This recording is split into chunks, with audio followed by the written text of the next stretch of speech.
Xalqaro kesim mahkamasining Beyjingning Janubiy dengiz masalasida hech qanday haqliq talabi yo'q deb hukm chiqarganligining xotir kunida Xitoy armiyasi Parasil orlig'i yaqin joyda Xitoy dengiz tavalligiga qonunsiz kirgan Amerika urush paraxotini yiroqlashtirganligini e'lon qildi. Gollandiyaning Gagadagi xalqaro kesim sudi 2016 yili 7 oyning 12 kuni Xitoyning Janubiy dengizda tarixiy haqqi yo'q deb hukm chiqargan edi.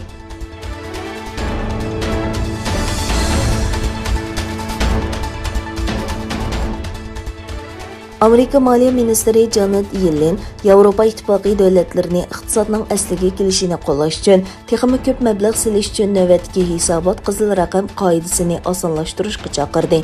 Bir yo'silda Yavropa İttipaqining moliya ministrlari yig'iniga qatnashgan Yellen mundaq dedi.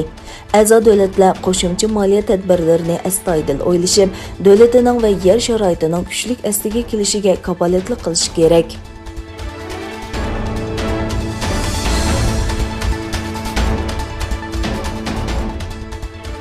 Amerika Davlatlik basketbol birlashmasi, ya'ni NBA'ning sobiq cho'lpini Royce White Amerikada o'tkazilgan Big 3 musobaqasida Uyg'urlarga erkinlik deb yozilgan mayka kiyib o'tirg'a chiqdi. Bu donglik basketbol mohiri musobaqadan keyin taratqularga so'z qilib, Xitoyni Sharqiy Turkistonda Uyg'ur va boshqa turkiy xalqlarga qaratilgan kishilik huquq tafsirchiligini to'xtatishga va jazo lagerlarini taqashga chaqirdi.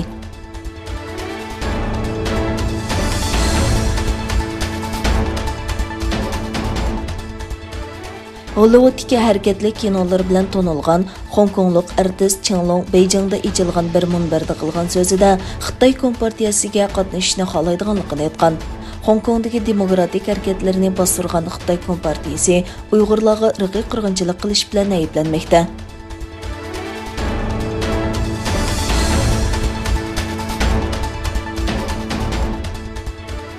Qozog'istonning 2021 yili 1 faslda Turkiyadan 96 million dollar bevosita mablag' jalb qilganligi o'tirg'a qo'yilgan.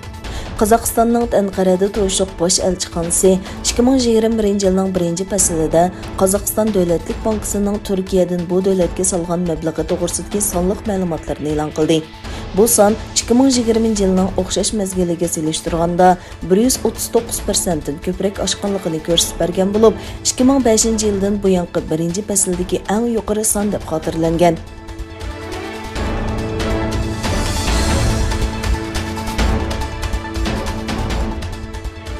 Anqarada Sabilu Rashad Turkiya jurnallari birligi tarafidan o'tkazilgan kitob yarmarkasida Sharqiy Turkiston haqida ma'lumot berish yig'ini o'tkazildi va Uyg'ur shoira Nurala Göktürk xonim bilan Hamid Göktürk apandi taklif bilan qatnashib so'z qildi.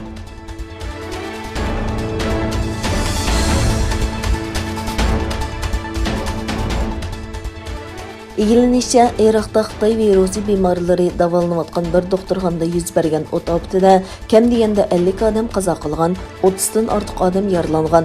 Irakning rasmiy xabar agentligining zikr sayyiya tarmoqlarini asos qilgan xabariga qaraganda, aniq bo'lmagan sabablar tufaylidan COVID-19 bemorlari davolanayotgan İmam Hüseyin doktурxonasida o't afeti yuz bergan, o'lgan va yaralanganlar soni davomli oshmoqda ekan.